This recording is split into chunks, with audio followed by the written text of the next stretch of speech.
रोज म्हणतात वोट चोरी, पण या लोकांचं डोकं चोरी झालेलं आहे असं म्हणत फडणवीसांनी राहुल गांधींसह विरोधकांवर निशाणा साधलाय।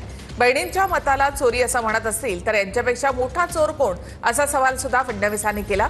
बिहारमध्ये जाऊन महाराष्ट्राची बदनामी केली जाते अशी टीका सुद्धा त्यांनी केली आहे।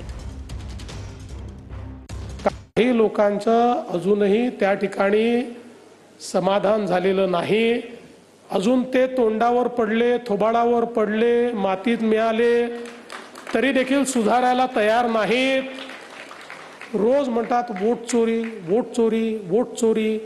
यांचं डोकं चोरी झालेलं आहे, त्यातला दिमाग चोरी झालेला आहे। माझी विनंती आहे माझ्या सगळ्या लाडक्या बहिणींना, 25% यांच्याही करता आशीर्वाद मागा की यांना सुबुद्धी येवो, यांच्या डोक्यामध्ये थोडी अक्कल येवो। कारण खऱ्या अर्थानं आमच्या लाडक्या बहिणींच्या मताला हे जर चोरी म्हणत असतील तर यांच्यापेक्षा मोठे चोर कोण आहेत?